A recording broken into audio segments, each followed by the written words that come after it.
Masuk lagi 3 orang ya. Saya admit. Eva Bunga, Intan Sabrina. Ini siapa yang tidak ada?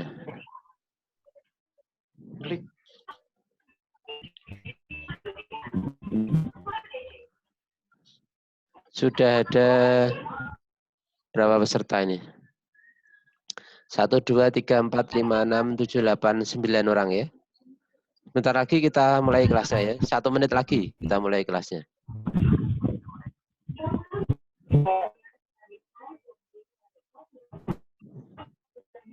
Teman-teman yang lain dikasih tahu untuk segera masuk di kelas online ya.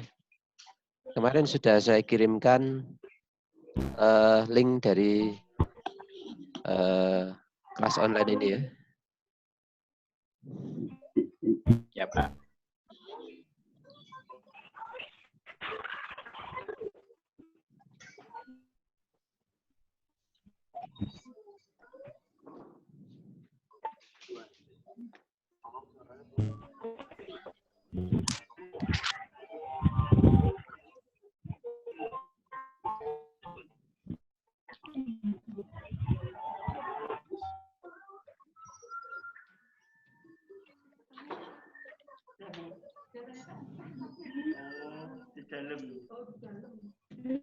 Ki, ada Ki.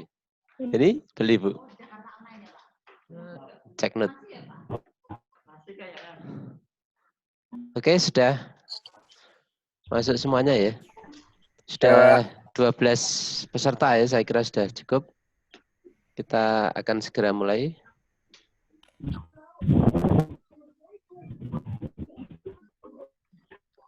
Di layar Anda sudah tampil PPT saya?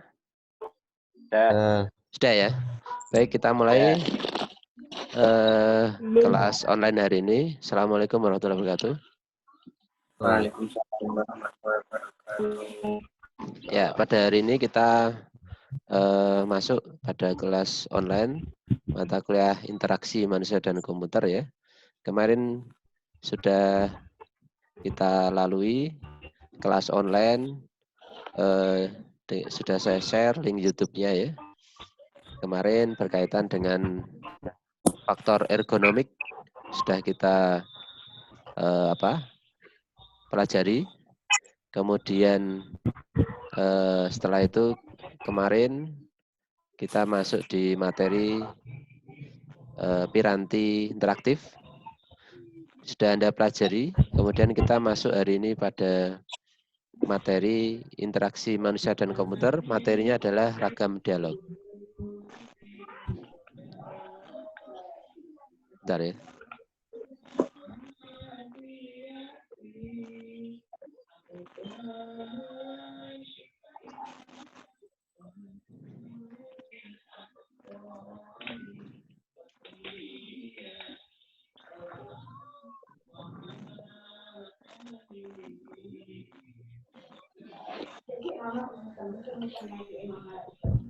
Baik, kita lanjutkan materinya. Ini ada yang masuk lagi. Melinia Enim. Nah, jadi kelas hari ini adalah kelas gabungan. Jadi KAP ya, KAP 19.2, SKP 19.2, dan saya gabung dengan kelas TIP 19.2 ya, karena materi sama dan pertemuannya juga sama. Yang TI sudah ada yang masuk ini hari ini? Anak TI ada yang masuk? Belum ada ya kelihatan ya. Fakih ini enggak. Avandi, Pradana, Bella. Belum ada ini anak TI.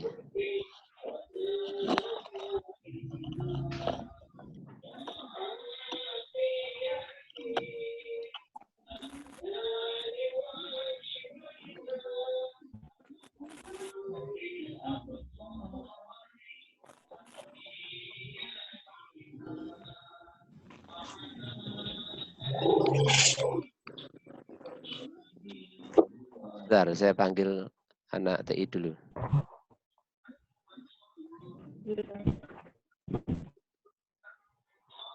Khairul Habib masuk ya.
Nah, ini anak TI baru proses ini.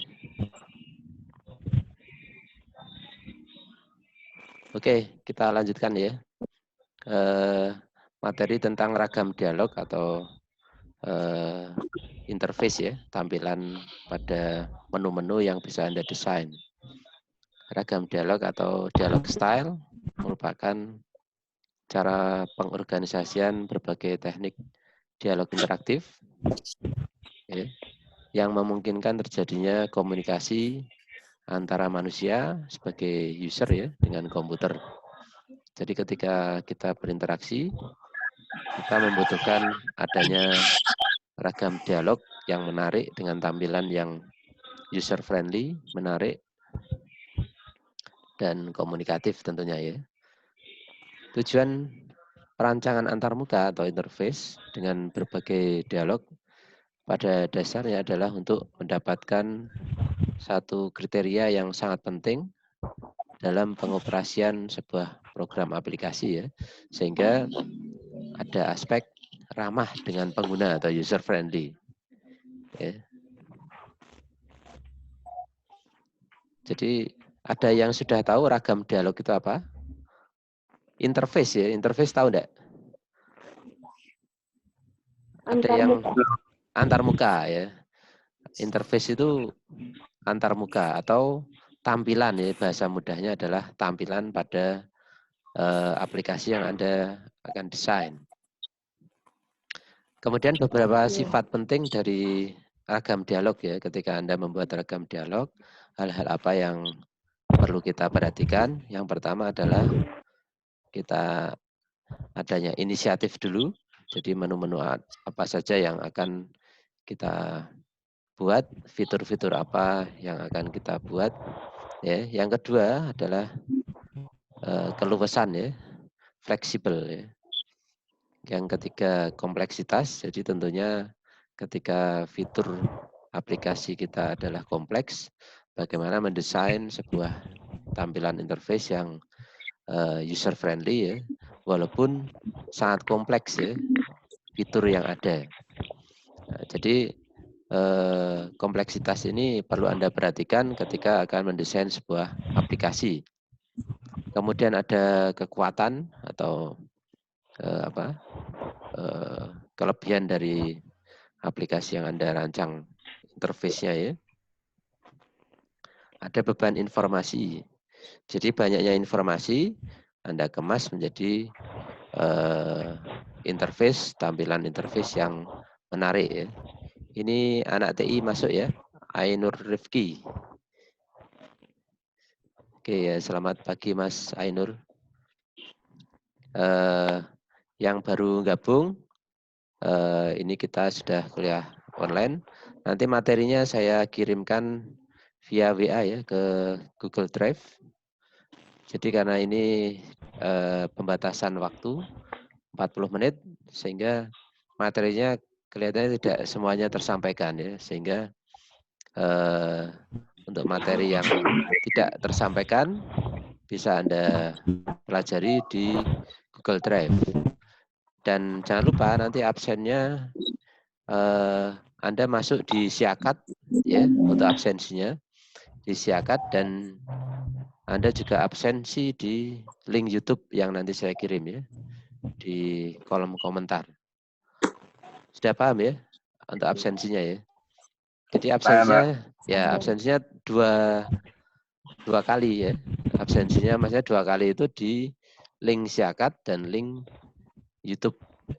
Link YouTube-nya ya ini rekamannya kita ini nanti saya share ke WA Anda ya, sehingga Anda bisa absen di bawahnya. Baik, kita lanjutkan. Kemudian ada feedback ya, ada konsistensi, ada feedback.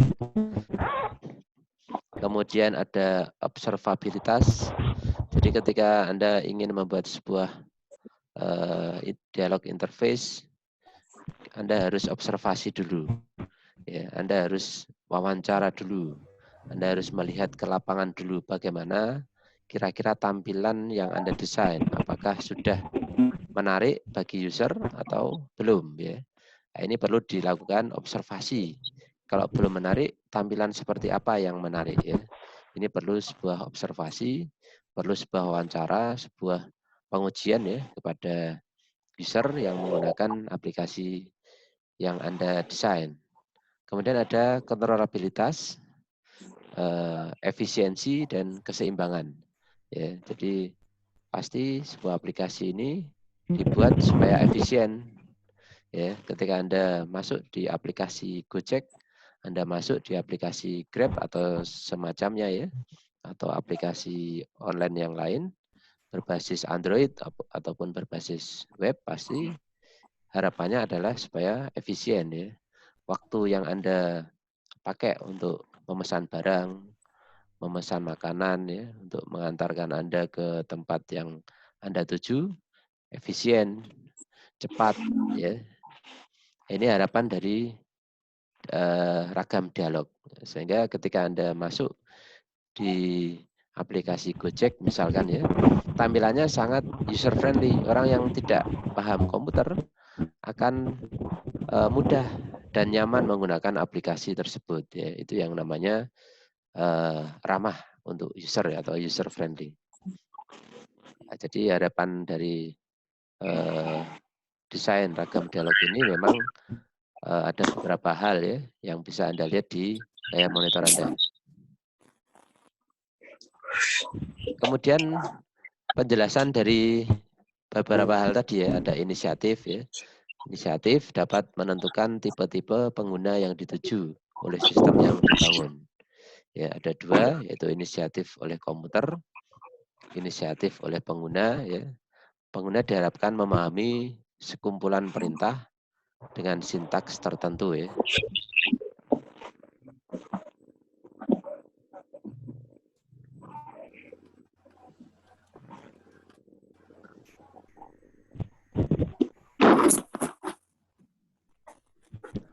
Kemudian keluasan ya, sistem harus menyesuaikan diri dengan keinginan pengguna. Keluasan juga memberi kesempatan pada pengguna untuk kustomisasi sistem. Jadi sebuah perusahaan, bisnis atau apa organisasi ya, itu akan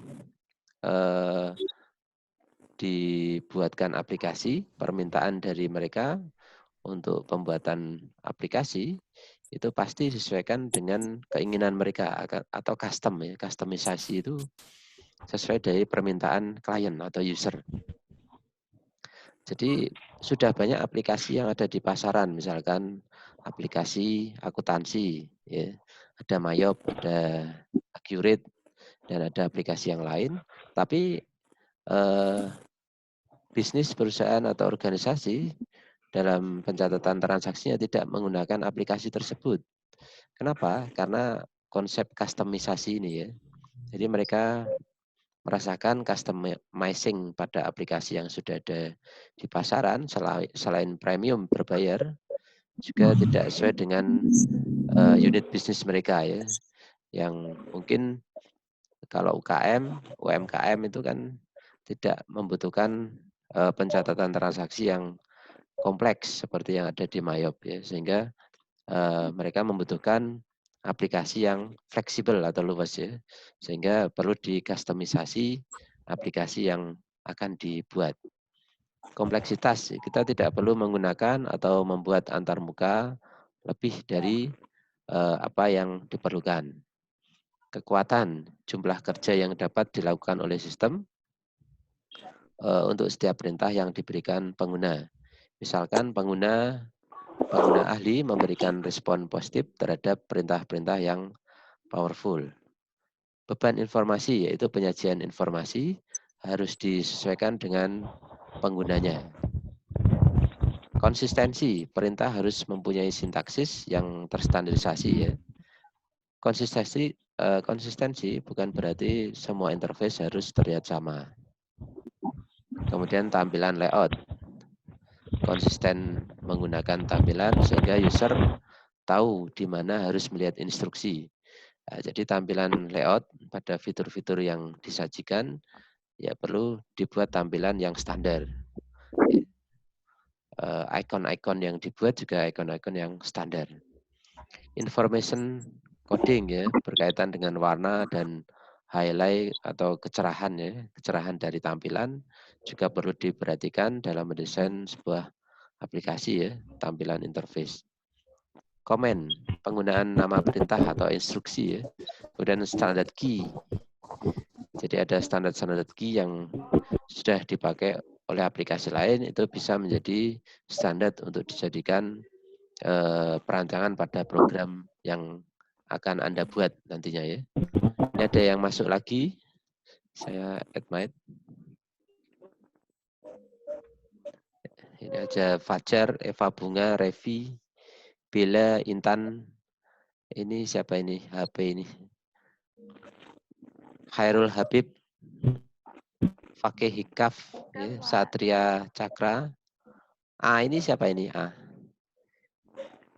Ini hanya apa? Image ya. Fandi ya. Ya. Pradana Aditya masuk, Yuniarto Adit, Melinia Enim, Ainur Rifki, ini anak TI. Anak TI kok satu tok ya? Yang lain di mana ini? Ya. Pak, yang HP itu Rizka Deliana, Pak. Siapa? Rizka Deliana. Oke. Ini Avandistio A ini. Ya. Untuk absensi nanti selain di YouTube ini, nanti di link YouTube juga Anda absen di sana seperti biasa ya. Anda ketikkan nama, kelasnya apa, kemudian hadir. Di Siakat juga begitu. Anda masuk di link apa mata kuliah ini, Siakat ya. Nanti diketikkan nama, kelasnya apa, hadir gitu. Kita lanjutkan ya materinya. Kemudian ada umpan balik, tadi ada feedback. Jadi setiap aksi dari user harus menghasilkan respon yang dapat diterima dengan baik. Nah, jadi setiap ada tampilan di layar dari aplikasi yang Anda desain, harus ada umpan balik yang sudah ada di benak usernya ya. Oh, kalau ngeklik ini pasti ini ya. Jadi itu yang namanya umpan balik. Instruksi atau perintah harus menghasilkan suatu perubahan yang nampak pada interface ya. Misalkan mail has been sent, ini kalau bahasa Inggris ya, kalau Anda bahasa Indonesia kan berarti pesan sudah terkirim ya. Informasi yang tepat sebagai feedback mutlak diperlukan. Berkaitan dengan observabilitas ya, berfungsi secara benar dan nampak sederhana, meskipun sebenarnya pengolahan internalnya sangat rumit ya. Ada kontrolabilitas, sistem selalu berada di bawah kontrol pengguna. Nah, jadi ada hak akses dari pengguna, itu yang namanya kontrolabilitas. Misalkan sebuah aplikasi sistem penjualan, ada pengguna kasir, ada pengguna pimpinan ya, pasti kontrol atau hak aksesnya akan berbeda antara kasir dan pimpinan ya. Ini yang dimaksud dengan kontrolabilitas. Jadi setiap akses dari user memiliki kewenangan masing-masing ya. Kemudian efisiensi sangat penting jika berpengaruh pada waktu tanggap atau laju penampilan sistem yang seringkali dengan menggunakan hasil teknologi baru. Balancing atau keseimbangan, perbedaan antara manusia dan komputer, manusia dapat menangani berbagai persoalan yang berurusan dengan perubahan lingkungan, pengetahuan tidak pasti dan tidak lengkap, sedangkan komputer dapat melakukan pekerjaan yang berulang dan rutin, penyimpanan dan pencarian data yang handal, dan memberikan hasil komputasi yang sangat akurat. Ragam dialog interaktif, ada beberapa jenis ya. Dialog berbasis perintah tunggal, dialog berbasis bahasa pemrograman, kemudian antarmuka berbasis bahasa alami, sistem menu, dialog berbasis pengisian borang, kemudian ada interface berbasis icon, sistem Windows, manipulasi langsung, kemudian ada antarmuka berbasis interaksi grafis ya. Jadi nanti sedikit akan kita lihat di PPT ini. Ini ada yang masuk Marzuki Rauf ya, kelas pagi ini TI 19.2. Karakteristik dari ragam dialog yang baik menurut Nelson yaitu satu, menggunakan urutan dialog yang simpel dan alami, ya, menggunakan bahasa user, kemudian meminimalkan user memory load, ya, jadi memori yang dipakai tidak memakan memori yang banyak sehingga akan memperberat kerja RAM ya. Konsisten, menyediakan feedback, menyediakan shortcut, kemudian menyediakan pesan error yang baik dan mencegah adanya bug atau error ya. Kemudian dialog berbasis perintah tunggal ya. Contohnya adalah perintah-perintah yang ada pada DOS ya, Disk Operating System dan Unix. Ini tampilannya adalah namanya dialog berbasis perintah tunggal. Ya, kalau kita lihat seperti ini ya contohnya.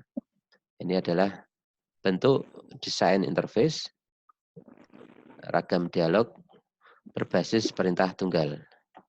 Ini ada yang masuk lagi, Renaldi Beckham. Kayak pemain sepak bola ini. Ya. Dialog berbasis perintah tunggal ya. Jadi tampilannya seperti ini ya. Ini interface dialog berbasis perintah tunggal. Kemudian ada lagi kita lihat keuntungan dan kerugiannya ketika mendesain interface dialog berbasis perintah tunggal ya. Keuntungannya adalah cepat, akurat, efisien, ringkas, luas, inisiatif ya. Karena tidak ada image-nya ya, tidak ada gambar sehingga perintah yang ada di interface seperti ini akan diproses dengan cepat. Kerugiannya adalah memerlukan pelatihan yang lama, ya, membutuhkan penggunaan yang teratur, beban ingatan yang tinggi, jelek dalam menangani kesalahan. Jadi ada keuntungan dan kerugian ketika Anda mendesain sebuah aplikasi dengan interface atau ragam dialog berbasis perintah tunggal. Lagi dialog berbasis bahasa pemrograman ya. Kita lihat contohnya. Nah, ini contoh ragam dialog berbasis bahasa pemrograman. Jadi kalau dalam Turbo Pascal ada while not, EOF, T, do, dan seterusnya ya. Itu skripnya bisa Anda lihat di layar monitor. Dialog berbasis bahasa alami ya. Bahasa alami ya seperti ini, cetak daftar semua mahasiswa. Jadi bahasa keseharian kita ya. Kalau bahasa pemrograman sesuai dengan pemrograman apa yang kita pakai nanti. Sistem menu atau menu sistem menu itu ada dua ya, menu datar dan menu pull down, menu tarik. Ya. Ini sistem menu, ya, ada ini sistem menu tarik ya, yang tampil di layar monitor Anda, ada menu utama, file, edit, dan seterusnya. Ada menu-menu, ada sub-menu, dipecah lagi, sub-sub menu lagi, ya, dan seterusnya. Kemudian ini contoh dari pull down menu ya. Kalau Anda melihat di Windows itu banyak ya interface yang menggunakan pull down, tarik ya. Ini keuntungan dan kerugian sistem menu. Jadi keuntungannya menggunakan sistem menu memerlukan sedikit pengetikan, beban memori rendah, struktur terdefinisi dengan baik, dan perancangan yang mudah. Dan ada kerugiannya ya.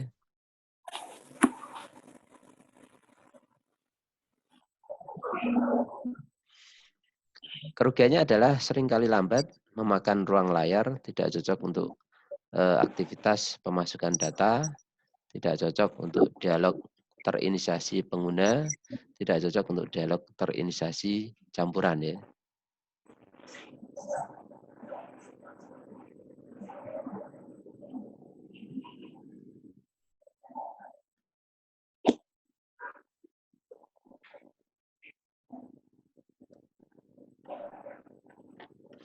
Kemudian ada ragam dialog yang lain, yaitu membuat interface berbasis pengisian borang. Tampilannya seperti apa? Pengisian borang itu adalah form. Ya. Jadi Anda mengisi form filling dialog. Ya, merupakan suatu penerapan langsung dari aktivitas pengisian borang dalam kehidupan sehari-hari.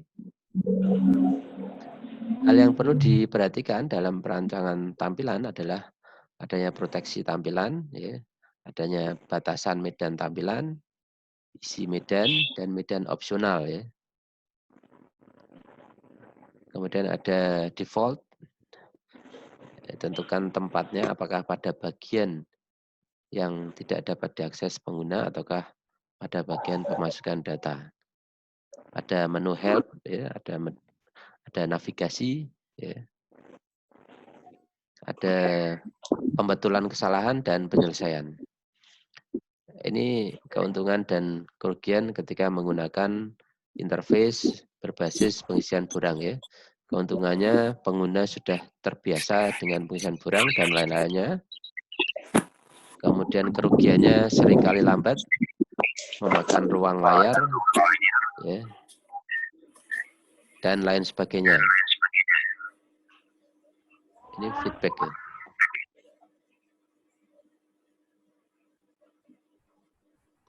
Kemudian ragam dialog berbasis icon ya. Nah, ini tampilannya seperti ini. Anda bisa melihat dari kontrol panel ya, atau Windows Explorer. Di situ ada icon-icon yang ditampilkan ya. Itu yang namanya interface ragam dialog berbasis icon. Kemudian sistem penjendelaan atau window. Ya. Jadi layarnya bisa terbagi menjadi beberapa layar ya. Ini masuk lagi Rinaldi. Sistem penjendelaan adalah sistem antarmuka yang memungkinkan pengguna untuk menampilkan berbagai informasi ya. Jadi tidak hanya fokus di satu aplikasi, bisa dipecah menjadi beberapa aplikasi ya dalam waktu yang bersamaan. Ini sistem window atau penjendelaan ya.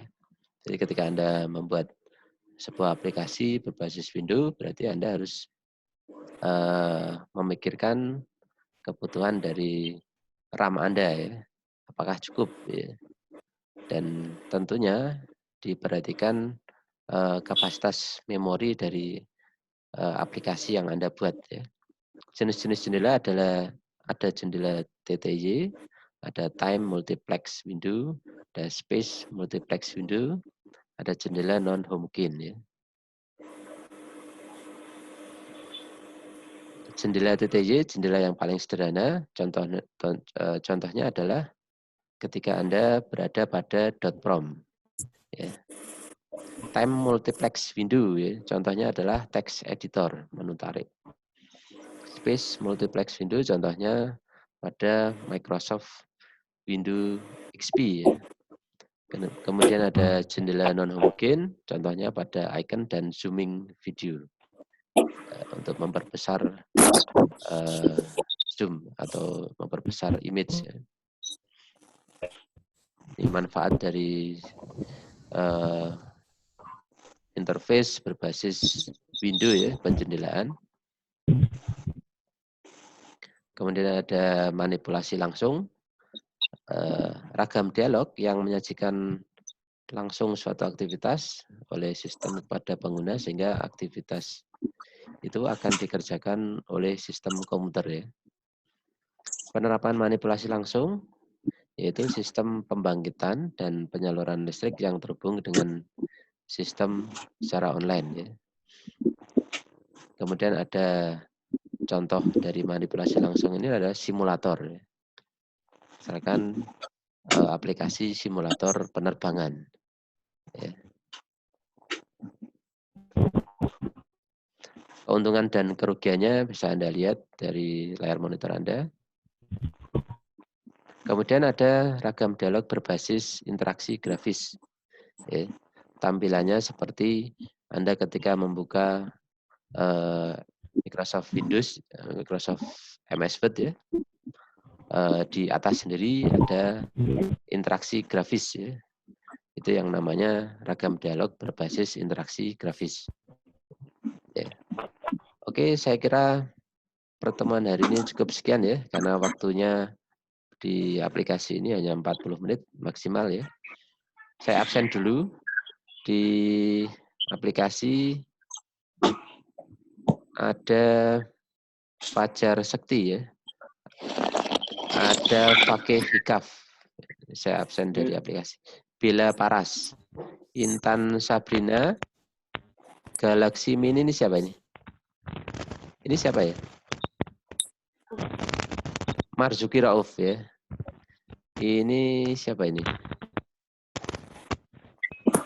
Tidak ada namanya tapi. Khairul Habib. Satria Cakra. Eva Bunga Pratiwi ya. Pradana Aditya. Yuniarto Adit. Melinia Enim. Ainur Rifki. Renaldi Bekam ya. Reza Adi. Revi Arif ya. Oke, saya kira pertemuan hari ini cukup sekian ya. Karena waktunya tidak boleh lebih dari 40 menit untuk aplikasi ini. Silakan Anda nanti saya share materinya di Google Drive ya. Dan Anda absen di Syakat jangan lupa, dan absen di link YouTube yang nanti saya kirimkan ke komting Anda masing-masing. Baik, untuk pertemuan hari ini, mata kuliah interaksi manusia dan komputer, materi ragam dialog, saya cukupkan sekian. Kita akhiri. Assalamualaikum warahmatullahi wabarakatuh. Waalaikumsalam.